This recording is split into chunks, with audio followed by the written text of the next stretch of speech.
Welcome guys to my new channel. I'm Captain Jolt, and this is going to be a video game review. Hopefully, this is my last attempt at this. I have tried to record this game 3 times, and there was an audio issue, a video issue, and then it didn't save. It just crashed when I tried to do it. So hopefully, this is the last time. This is killing me.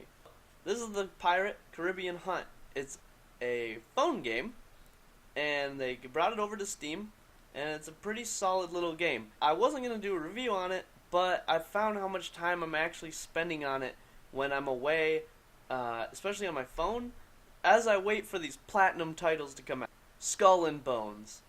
I've beat Assassin's Creed Black Flag. I'm waiting for Sea of Thieves to come out. That game looks so fun. I've been playing Black Wake, but there's not a lot of content yet, so I'm kind of waiting until it comes out of its alpha stage. And there's all these sick games that I'm just waiting for, and I can't wait because I love pirate games. And so I looked around, and I found this little game, and initially I didn't think I'd be playing it as much as I do, but man, I can't find myself stopping.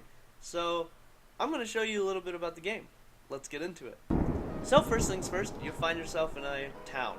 I've been playing lots of hours, so this isn't what you're going to see. You're going to have a tiny little sloop, and you're going to be starting out fresh.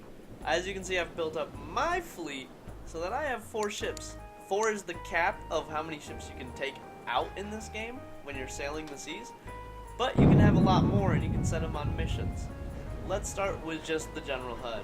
You have your shop, where you can buy and sell things based on what you've taken when you're out in the fleet.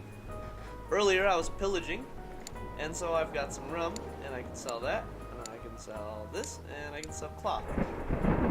And so you can take your currency, and you can buy cargo that you need for your ship. Different cargo does different things. You got your ammo, you got your supplies like cannons. If your cannons get destroyed out in the seas, you can replace them.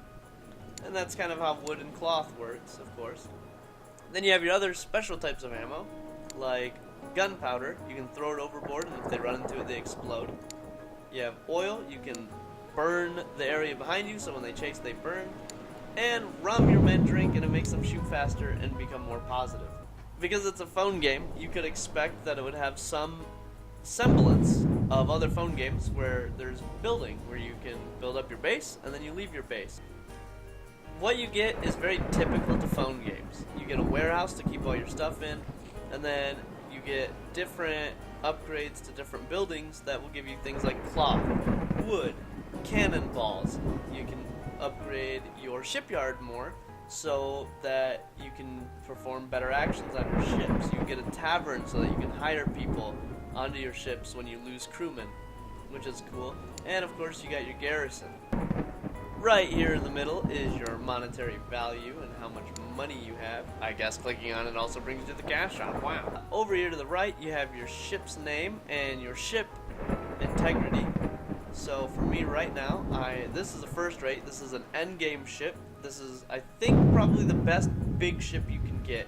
It's definitely the tankiest and most powerful in terms of armament, but in terms of speed, it is way down there. And in fact, you can destroy one of these with a frigate if you do it right. If you click here, you have your ship statistics. There are some very important things in this screen, and you'll be in this a lot. One is repairing your ship, so mine's kind of damaged, so I'll just go ahead and repair it. My hull is now fixed. You want to hire people. As you battle, your men can actually die when your ship gets hit by cannonballs. Crazy, I know. So this ship's full, but I know that my other ship needs it right here, so I'll just go ahead and hire them. What's really interesting is there is available sailors in each port. You can't just, there's not an innumerous amount of people that are just trying to become sailors, right? So realistically, you can only hire so many people per port, which is really interesting to me. I like little details like that. So I'll just go ahead and hire all these people. And fix my ships while I'm at it.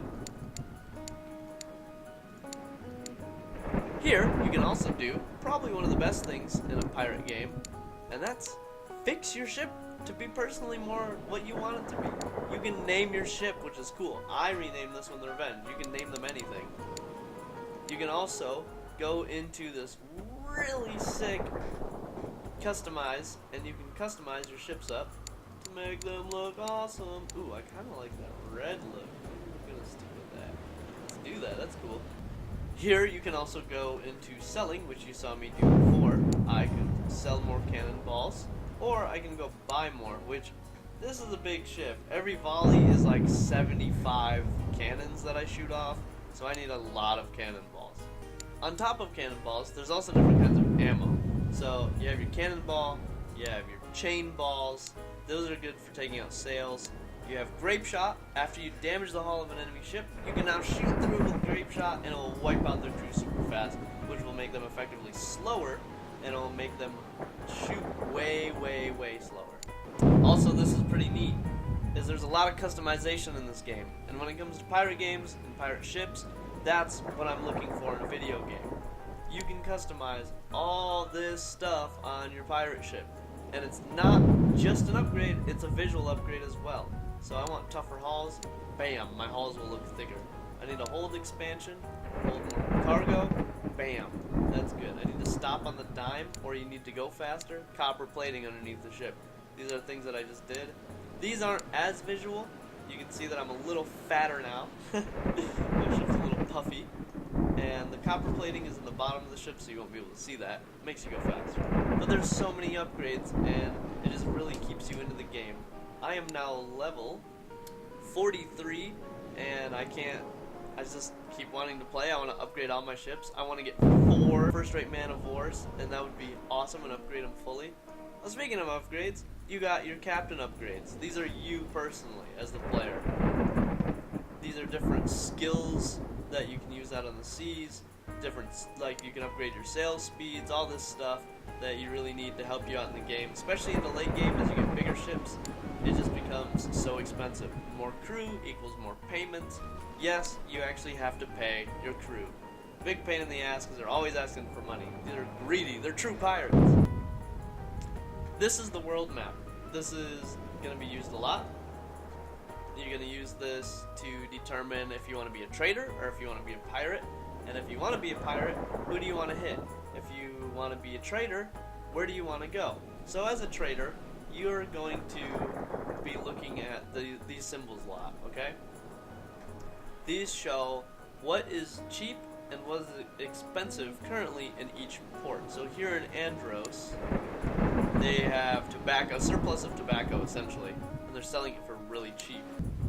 But over here in West End, they are selling spices expensively because they must be low. So you can sell spices to them at a high price, but if you're buying it, you're going to be buying it also at a high price. So you can actually just go from port to port and make a little bit of cash, a little bit of extra, it's not a lot, by buying cheap and selling expensive. But if you're a true pirate, and the real reason you're watching this game is not because you want to be a trader, you can do things like Bloody Strait. A great opportunity, Captain. There's a slave ship sailing nearby. If we capture it, we can free the slaves. They'll join our crew for free. We're gonna go steal us this trade ship. So when you attack a ship, you have to do one of two things. You can either sink it, or you can capture it. And if you want to capture it, then you want to hurt it real bad, and then you either need to kill their crew off by 1, boarding, or 2, grape shotting into them until they sink. Oh, there they are. The AI in this game isn't the best, but they're definitely not the worst. As I say that, my ships are all running into each other. Don't mind that, please. They actually are smart, I swear. Oh my god, you're proving me wrong, dude. Full speed ahead. Please, no. Please, you're proving me wrong. I look like an idiot. Stop. When it comes to your fleet and these battles, you go into these sweet little scenes, and you can do things like prep your cannons. This is how you're going to fire your cannons off at them. Spacebar is to fire, or you can click on here and auto fire. I prefer auto fire because there's a lot of maneuvering in this game, and there's a wind factor that's very cool. This is how you switch your ammo. If you put your guns away, you can go here, and this is how you repair your ship. You got your compass down here, so you can tell what direction you're going. It's important when you're navigating the large map. Not so much here. We're just chasing a fellow down. Over here you have your steering wheel, so you know which way you're turning. You can actually deactivate that. You turn with A and D, and then you affect your sails here with W and S. You have your front and rear sails. They're important because they affect the wind differently. Front sails turn away from the wind. Rear sails turn into the wind. With both out, you go straight unless you're turning your rudder. But with one set away, you will turn faster one way or the other. And you definitely want to use this to your advantage because there's this. This is the wind zone. This is a kill zone. The wind is blowing to the left here of the screen. And if you go directly into the wind, especially with big ships like mine, their mass is so big that they can't keep up, and the wind will actually push you backwards. With smaller ships, that zone decreases, and as your ship gets bigger, it increases. Bigger mass, more wind resistance. It's pretty realistic. You can switch between all your ships by clicking this up here. Load the gun! This is my faster one. Hey, he's throwing stuff at me.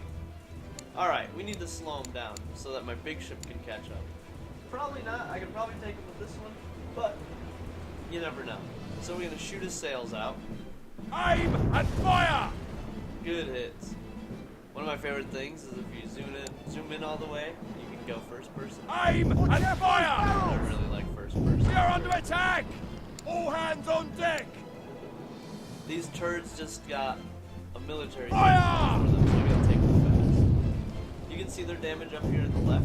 We're under gunfire! They have and the state of their sails. Fire! Big ball. Nice. We gotta get them low and board them. We are under attack! Luckily my ship's strong, so we can just sit here and pepper at them. Load the guns! Hopefully that military ship isn't close. Fire! We're under gunfire! So I'm using the null zone properly, and they're using it improperly. Load the guns! You always want the ship. We've been hit! You always want to be away from the null zone. Cast so fire! If I need to catch We're it, in irons! so I need to be able to cut across it. Weigh anchor! If I was on the other side, I would have to turn into We've it. been hit! There's a all hands on deck! There's like a lot of strategy when it comes to the wind zones, and I just really enjoy it. Oh god, wait! They're shooting at us! So now we gotta switch to grape shot. Load the guns! Because remember, we want to catch them. So you want to tell your other group, other ships, also how to do that. You can control them from here. You can just make them. At this point, I want them to follow me because I don't really want them hitting my target. Load the guns! Just from here, I can handle it. But sometimes they're just dummies, and they'll do things you really don't want them to do. So it's aim and fire! Alright, success. We have disabled the ship. All the crew is dead. Anchor. So to board them, all we have to do is stop next to them. Hit this down here. Look at that. The slaves that were on board have joined the crew and they're going to pilot the ship. Don't know how they learned how to do that, but alright.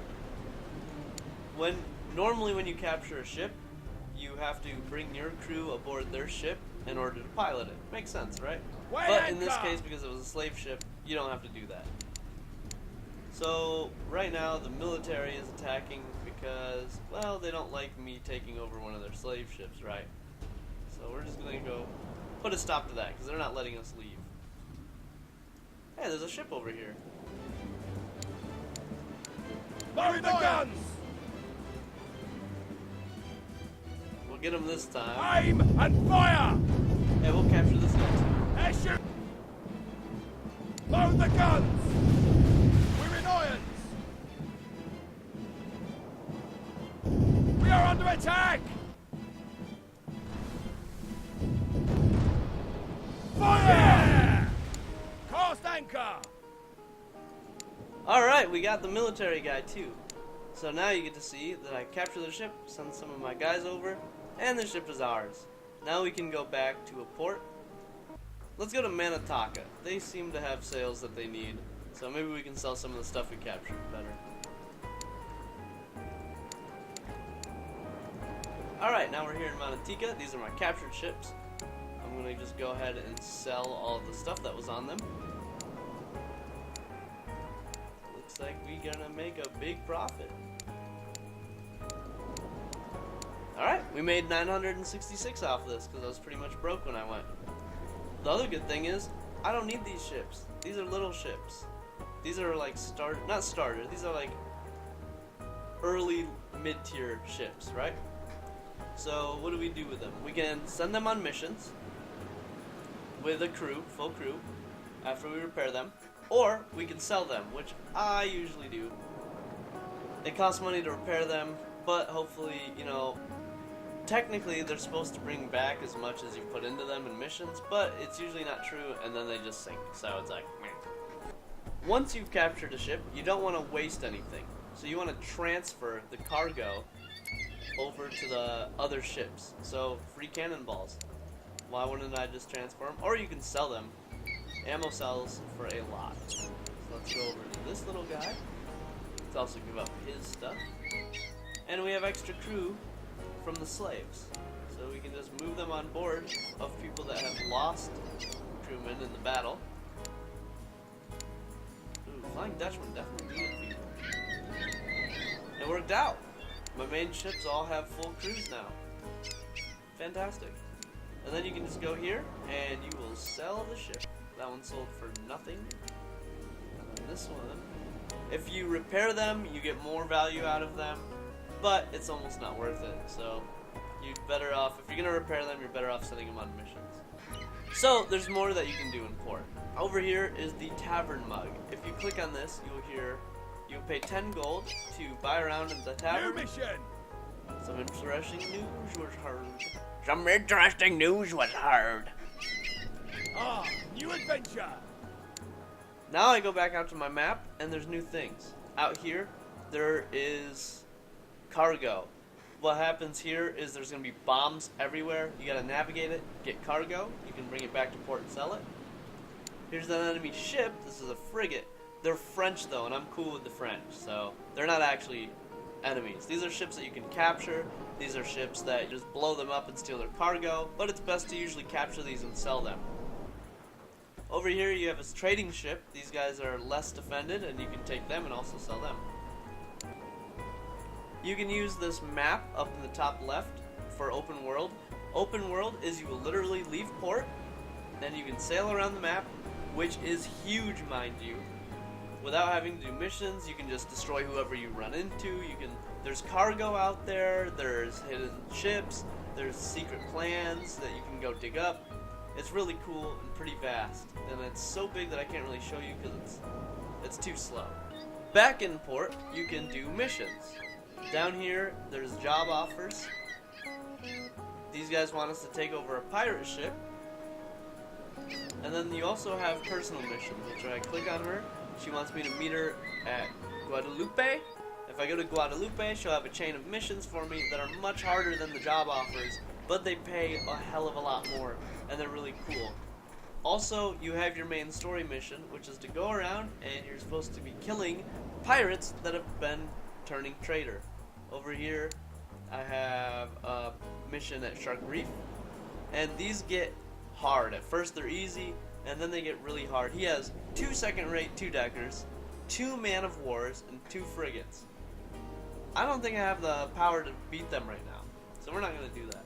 I'm nearing the end of my review, and I've played enough of this game to say that I can have a pretty decent opinion about it. I must have put, you know, a few months into this game. I'm pretty high level in it. I've experienced a lot that there is to experience, and in my review I would give this game a 7 out of 10, and that is a phone game rating. Obviously you cannot compare a phone game to a regular game. They'll get blown away every time, but for a phone game this is easily a 7 out of 10 because you can play it on Steam and you can play it on your phone, and one of the coolest things that you can do is you can actually sync your 2 games. So if I play on my phone, all the progress I've made has been saved, and when I log onto my computer, there it is on my computer. And I find myself playing this game a lot more than I really ever expected to. I thought it was going to be a little fling, and then it kind of ends and you don't really touch the game again like you do with most phone games. But this one's attractive. Its simplicity is enough that you can pick it up and start playing right away. but it's complicated enough to really kind of keep you around. And it's not so complicated that it's overwhelming, and it's not so simple that you're not really interested. One last thing though, there is a cash shop in this game. Why? Because it's a phone game, and that's how they make money. Yes, I've spent some money on this game. Many things about this cash shop that I'm not very fond of, one of them being that you have to buy more to unlock more of the game. While the map is open and you can just buy pieces of the map with in-game currency, there are things like Pile of Houses that you have to buy with real money. Pile of Houses unlocks the church and some other things in your base that kind of help you progress. They're not essential, but they're still part of the game. Why would they leave that out? I really don't like that. Over here there's more ships customization. That's not cool, come on. If you're gonna release the game, release it with everything and let us play. Then you come out with DLC. Then when you come out with things, we'll pay for it. But this all came out with the game. If you and your friends decide to play, and there's actually people that play, there is a multiplayer, but all it really consists of is PvP, 5v5, 4v4, 3v3, 2v2, and 1v1s. Or you can do a horde mode, where you and your friends team up, and you fight off twice the number of odds of ships that will come in and try and destroy you. It's kind of fun. I haven't really dabbled in it, because the multiplayer isn't really what this game's about. If you get into this with your friends, you have to buy with real money Clan Leader. Clan Leader purchase allows you to create your own multiplayer clan and manage it. If your experience level is more than 50, you can do it for free. But the fact that you have to buy, that is, what if you lost your phone and got a new one and didn't back it up with cloud? It's just kind of ridiculous to me, but oh well. Typically you can buy coins. This I don't have a problem with. This is stuff that I would probably put in a phone game. These gems are what you use to level up your captain skills and do a few other things with them that aren't really super important. I could see why you would want to pay for these. Luckily the multiplayer aspect is low, so this isn't really breaking the game. It's not pay to win at all.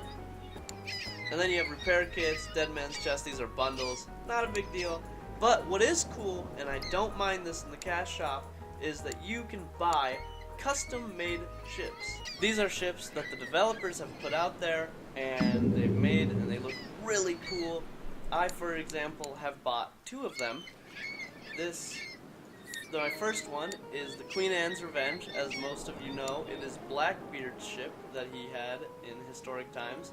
And just look at that detail. Ooh. I think it looks amazing.